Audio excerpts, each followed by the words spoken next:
4 जून 2024 को एनटीए ने NEET UG के नतीजे घोषित कर दिए थे, लेकिन ठीक उसके 2 दिन बाद हजारों की संख्या में नीट छात्र देश के अलग अलग शहरों में सड़कों पर उतर आए।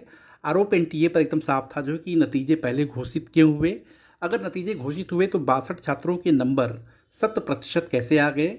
अगर नंबर आ भी गए तो 719 नंबर आने का कोई तुक नहीं बनता है।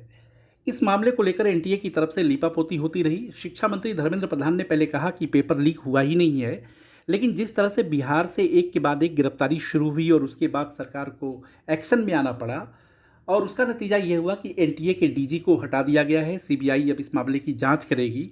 लेकिन इन सब के बीच झारखंड के देवघर से 2 लोगों की गिरफ्तारी होती है। नाम उनका चिंटू और पिंटू है। उनकी गिरफ्तारी से एक और नाम टीवी की स्क्रीन पर फ्लैश हुआ जो कि संजीव मुखिया का है। अभी ये शख्स पकड़ से बाहर है। इस संजीव मुखिया के बारे में जांच पड़ताल जब आगे बढ़ती है तो इसका नाता बिहार के नालंदा से जुड़ता है, और जब बिहार के नालंदा की बात होती है तो पेपर लीक के लिए कथित तौर पर एक शख्स है जिसको पितामह कहा जाता है, नाम रंजीत डान है। अभी वो जमानत पर बाहर है, मुकदमा उसका चल रहा है। हम उसी शख्स के बारे में बात करेंगे, लेकिन उससे पहले एक फिल्म का जिक्र करना जरूरी हो जाता है। एक फिल्म बनी थी वाई चीट इंडिया। इस फिल्म में मुख्य भूमिका थी इमरान हाशमी की। उस फिल्म में संवाद है कि आज देश के हर इंसान का एक ही सपना है, इंजीनियरिंग और मेडिकल इंस्टीट्यूट का ठप्पा। ये सपने देखते हैं माँ बाप और पूरा करते हैं उनके बच्चे। यह संवाद सच के करीब भी है, लेकिन इसी फिल्म में एक डायलॉग और है। वो कहता है कि अगर मैंने कुछ अमीर बच्चों से पैसे बनाए हैं और कुछ ज़रूरतमंद ब्रिलियंट स्टूडेंट्स की जेब भरी है तो कुछ गलत नहीं किया है। मैं पेपर लीक नहीं करवाता। It is bad for business, bad for nation. यानी कि वो अपने काम को जायज़ ठहराता है। अब यहाँ पर हम बात करेंगे रंजीत कुमार की। रंजीत कुमार के कई नाम हैं। एक तो पहला नाम रंजीत कुमार ही है, दूसरा उनको सुमन कुमार सिंह भी कहते हैं, तीसरा नाम उनका रंजीत डॉन है। ज़्यादातर जो है वो इसी नाम से जाने जाते हैं, इसी नाम से पुकारे जाते हैं। तो हम यहाँ पूरी बात रंजीत डॉन के बारे में करेंगे। रंजीत डॉन की कहानी कुछ ऐसी है कि वो खुद ही डॉक्टर बनना चाहता था और फर्जी मार्कशीट के जरिए दरभंगा के एक मेडिकल कॉलेज में दाखिला भी लेता है, लेकिन बाद में उसका मामला खुल के जब सामने आता है तो उसकी कैंडिडेचर को कैंसिल कर दिया जाता है। अब वहाँ से स्थिति ये बनती है कि इसके मन में बहुत सारे सवाल भी रहते हैं, बहुत सारे जवाब भी रहते हैं, और वो ये सोचता है कि किसी भी तरीके से अगर मैं डॉक्टर नहीं बन पाया तो एक ऐसी व्यवस्था बनाएंगे जिसमें डॉक्टर और इंजीनियर्स पैदा करेंगे। अब ये सोचिए कि उसके दिमाग में इस तरह की कितनी बातें चल रही थी और किस तरीके से वो ये चाहता था जो है कि पूरे एग्जामिनेशन पैटर्न को, सिस्टम को जो है हाईजैक करना है, और उसमें वो कामयाब भी हुआ। उसकी गिरफ्तारी पहली दफ़ा 26 नवंबर 2003 को होती है और मामला कैट पेपर के लीक से जुड़ा हुआ है।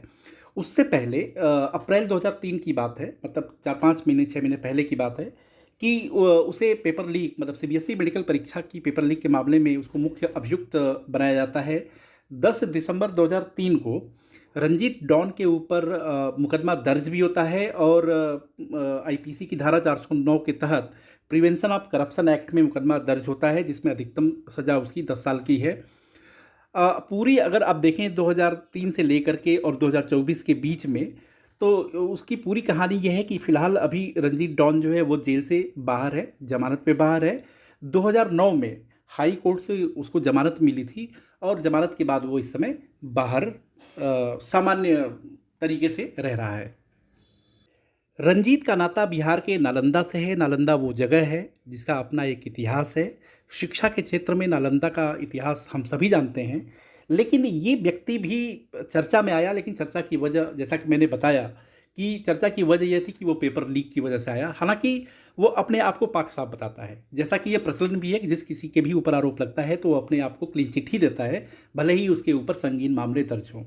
रंजीत डॉन सीबीआई की चार्जशीट ही दिखा करके कहता है कि आप खुद भी देख सकते हो कि इसमें उसका कहीं नाम ही नहीं है, और जब उसके खिलाफ कोई नाम ही नहीं है, उस चार्जशीट में कोई लेना देना नहीं है, तो मुझे उसके समझ में ये नहीं आ रहा है कि आखिरकार उसे क्यों परेशान किया जा रहा है, उसे क्यों फंसाया जा रहा है। फिर वो अपनी बात आगे बढ़ाते हुए कहता है कि आप ये देखो जो है कि पूरे इंडियन जुडिशियल सिस्टम को अगर आप देखोगे तो वहाँ से ये मामला तो 6 महीने के अंदर ही इसका निपटारा होना था 2009 में। 2009 में तब सुप्रीम कोर्ट में जो चीफ जस्टिस अल्तमस कबीर थे, उनका ये कहना था कि 6 महीने के अंदर इसका निपटारा हो जाना चाहिए। लेकिन हकीकत ये है कि वो कुछ हुआ नहीं।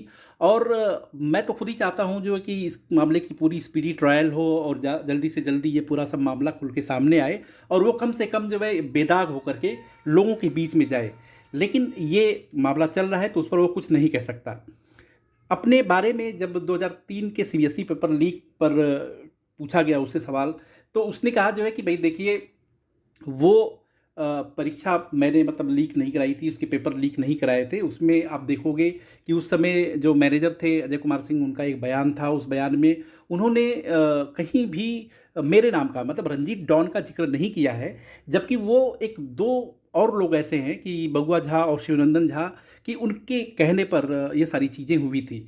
तो कुल मिला जुला करके ये है कि वो खुद को, यानी कि रंजीत डॉन खुद को ही अपने को क्लीन चिट देते हुए कहता है कि उसकी कोई गलती नहीं है और ये सब पूरा का पूरा मामला जो है वो एक तरीके से साजिशन उसको फंसाया गया है और उसकी वजह से उसका नाम काफ़ी खराब हुआ है।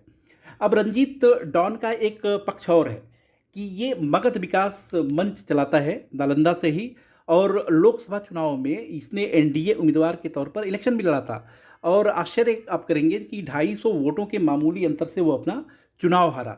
जब उससे ये पूछा जाता है कि ये बात बताओ कि ठीक है भाई, तुम्हारा कोई जो दुश्मन है, तुम्हारा राजनीतिक जो दुश्मन है वो कौन है, तो उस पर वो रंजीत कहता है कि भाई हम नाम क्यों लें, और सारे लोग जानते हैं कि वो कौन लोग हैं। यानी कि रंजीत डॉन, जो कि पेपर लीक का सरगना, पेपर लीक का पितामह है, वो अपने आप को क्लीन चिट देता है, अपने आप को पाक साफ बताता है, जैसा कि ये एक फितरत भी है। लेकिन ये तो सच है कि नीट यूजी एग्ज़ाम में जिस तरह से पेपर लीक का मामला सामने आया है, जिस तरह से बिहार से गिरफ्तारियां हुई हैं और उसके तार जाकर के झारखंड के हजारीबाग से भी जुड़ा हुआ है, तो कहीं ना कहीं ये मामला संगीन तो हो ही जाता है। क्योंकि इस समय जिस शख्स का नाम संजीव मुखिया का आ रहा है, उसका भी नाता, ऐसा कहा जाता है कि वो खुद ही शागिर्द था, वो रंजीत डॉन की शागिर्दी में ही ये सारा चीज़ जो सीख रहा था। और आज देश का सबसे बड़ा गुनहगार है, 24 लाख छात्रों का गुनहगार है, जिसकी वजह से पूरा सिस्टम, एनटीए का पूरा ढांचा सवालों के घेरे में आ खड़ा हुआ है। वीडियो को लाइक, शेयर और सब्सक्राइब करें, और हाँ, कमेंट ज़रूर करिए। देखते रहिए इंडिया अड्डा।